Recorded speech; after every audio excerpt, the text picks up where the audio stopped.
సొదొమ గొమొర్రా పట్టణాలని నాశనం చేసినప్పుడు లోతు కుటుంబం మాత్రమే రక్షింపబడింది. లోతు ఆ పట్టణానికి వెళ్ళాడు, కానీ అక్కడ ఉన్నటువంటి ప్రజల యొక్క పరిస్థితి, వారి జీవన విధానం, వారి మూర్ఖత్వం, వారి దుష్టత్వం, వారి పాపత్వం అంతా చూసి దినదినము మనసులో నొచ్చుకునేవాడు.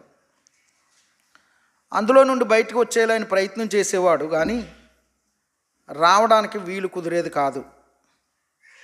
అక్కడే తన ఇద్దరు కుమార్తెలకు కూడా వివాహం చేశాడు. అల్లుళ్ళు ఉన్నారు. ఇదే వరుసలో ఎలీమెలెకు అనేటువంటి ఒక బేత్లెహేమీయుడు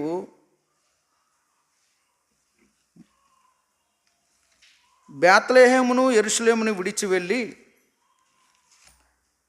తన కుటుంబాన్ని నాశనం చేసుకున్నాడు. చివరికి రూతు, నయోమీలు మాత్రమే తిరిగి వచ్చారు.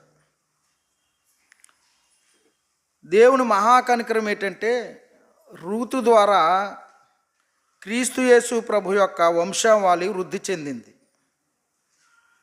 ఇక్కడ లోతు చేసిన పొరపాటు వలన ప్రపంచంలో ఒక 2 దుష్టజాతులు ప్రారంభమయ్యాయి. ఆ 2 దుష్టజాతులు కూడా మనము ఈ ఆది కాండంలోనే చూస్తాం కదండి. మోయాబీలు,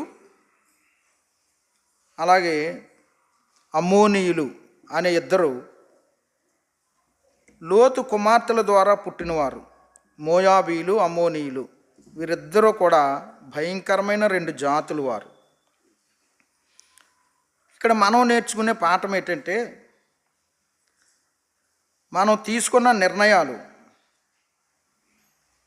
మనం చేసిన ఆలోచనలు కొన్నిసార్లు తీవ్రమైన నష్టాన్ని కలిగిస్తాయి. మనకే కాదు, మన తర్వాత తరాల వారికి కూడా తీవ్రమైన నష్టాలు కలిగిస్తాయి. అందుచేతే క్రైస్తవుడు ఏ నిర్ణయం తీసుకున్నా, ఏది ఆలోచన చేసినా, ఏ పని చేసినా ఆచితూచి 1కి 100 సార్లు ఆలోచన చేసి తాను ఏదైనా చేయాలి. అలా చేసినప్పుడు, దేవునిని అడిగి చేసినప్పుడు, దేవునిని ప్రార్థించి చేసినప్పుడు ఖచ్చితంగా ఓడిపోయే పరిస్థితులు రావు. ఓడిపోయే పరిస్థితులు వస్తున్నప్పుడు దేవుడు దాని నుండి తప్పిస్తాడు. ఇది మనం దావీదు జీవితంలో కూడా చూస్తాం. అయ్యా, నేను ఎక్కడికి వెళ్ళాలి? పలానా చోటకు వెళ్ళు. నేను ఏ గ్రామానికి వెళ్ళాలి? పలానా గ్రామానికి వెళ్ళు. ప్రతి విషయంలో దావీదు దేవుని సెలవు ప్రకారంగా, దేవుని నిర్ణయ ప్రకారంగా వెళ్ళినవాడు. నీ మీద దృష్టి ఉంచి నీకు ఆలోచన చెప్పి నిన్ను నడిపించేదను అన్నాడు. మన మీద దృష్టి ఉంచి మనకు ఆలోచన చెప్పాలంటే మనం ఆయనకి చెప్పేవారంగా ఉండాలి.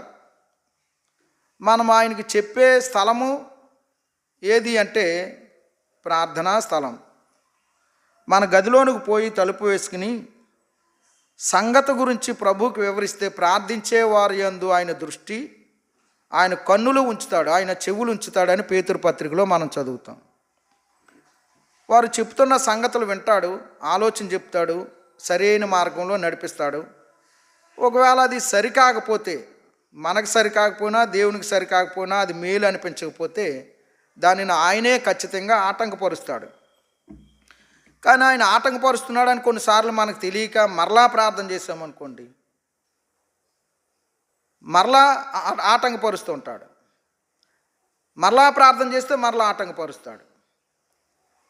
తెలియకుండా చేసినప్పుడు, మనకి అది ఆటంకపరుస్తున్నాడని తెలిసి మరలా చేసామనుకోండి, అప్పుడు ఆయన వదిలేస్తాడు. ఇది బైబిల్ సత్యం. మీకు ఎంతవరకు అర్థమైందో మరి నాకు